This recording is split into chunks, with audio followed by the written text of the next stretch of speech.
Hey guys, according to Daily Post, the former presidential spokesperson Femi Adesina recently unveiled the reason behind his ending this discord with the late chief of staff to President Muhammadu Buhari, Abba Kyari. Una know say this man don't too talk. He don't too talk so many things.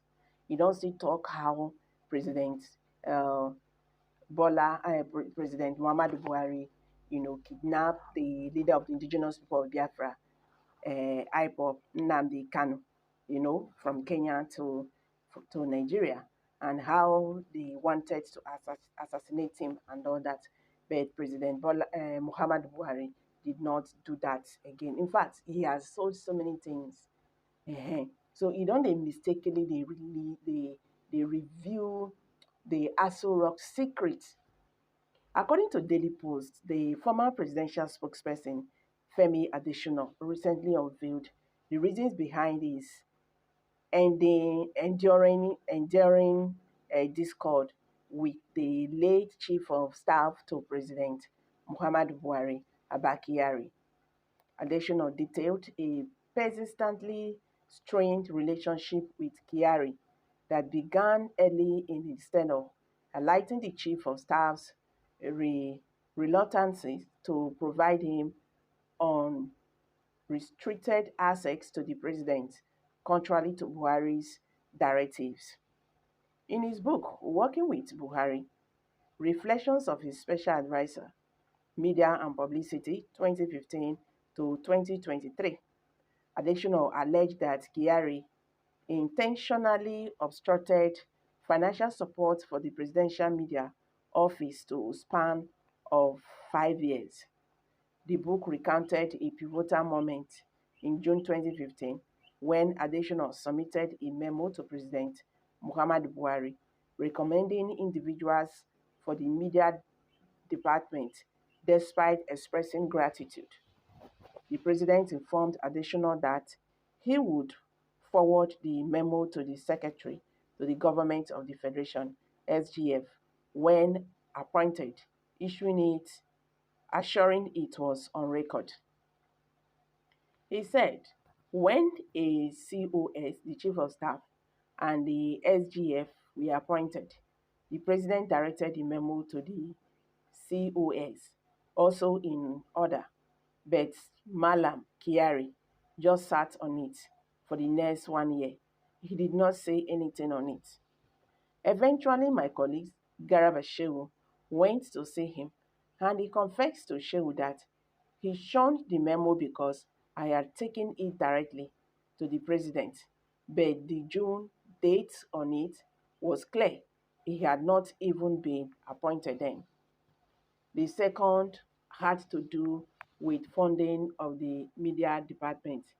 There was no budget line, and funds were usually provided by the office of the nurse as need across. I had consulted with two of my predecessors, Dr. Ruben Abati and Ima Naburu, who had briefed me. Managing media and publicity comes with a cost globally, and surprisingly, we operated for a substantial 5 years without any financial support. After briefing the National Security Advisor on the issue, the usual funding process, he assured me of assistance.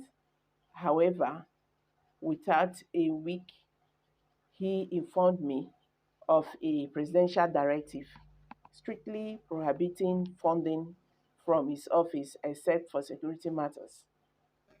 Despite my gratitude for his initial promise, I met with the president that night to discuss the issue. I vividly recall waiting with General Dambarzua. To my surprise, the president was unaware that media and publicity had gone funded for over 3 months. He inquired about our approach and explained that we were relying on goodwill. Upon learning of the presidential directive, the president confirmed giving the order and provided insight into the reasoning behind it. This episode underscores the challenges we face in securing financial support for essential media operations during that period. Quoting President Buhari, Adesina recounts a lot what was done through the office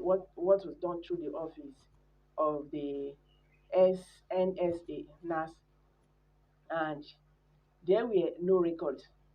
I do not want that. We will institute a probe into the activities of the office. It was eventually done, and you will see what happened that I did not want the from media funded there again. I met the chief of staff and let him design how we would be funding media.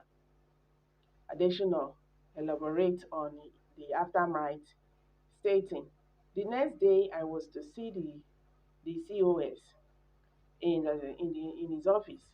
I had just started talking when he patiently began to say, no, no, no, no, no, no, no. Media is not funded from here.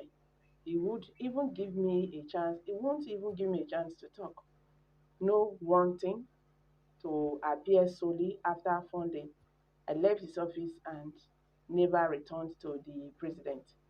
For the initial 5 years, the media received no financial support until the SGF, Boss Mustafa, intervened and established a budget line from his office.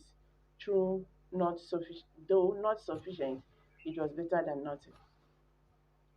In a third encounter, a respected retired general seeking an audience with the president faced hurdles through the CSO office.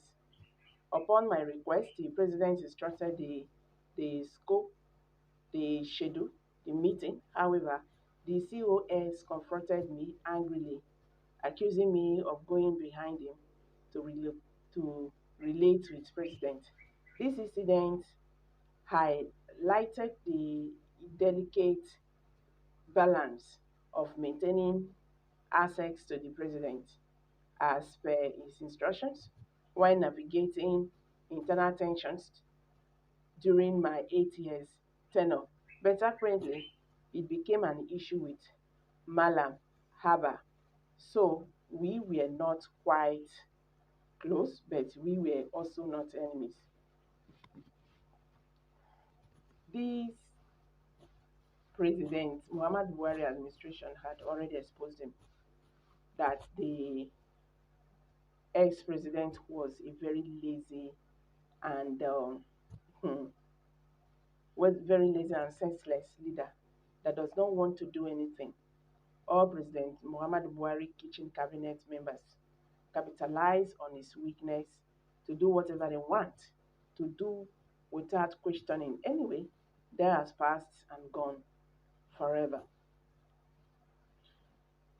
So, guys, what's your take on this? Kindly share your thoughts below the comment section. Thank you.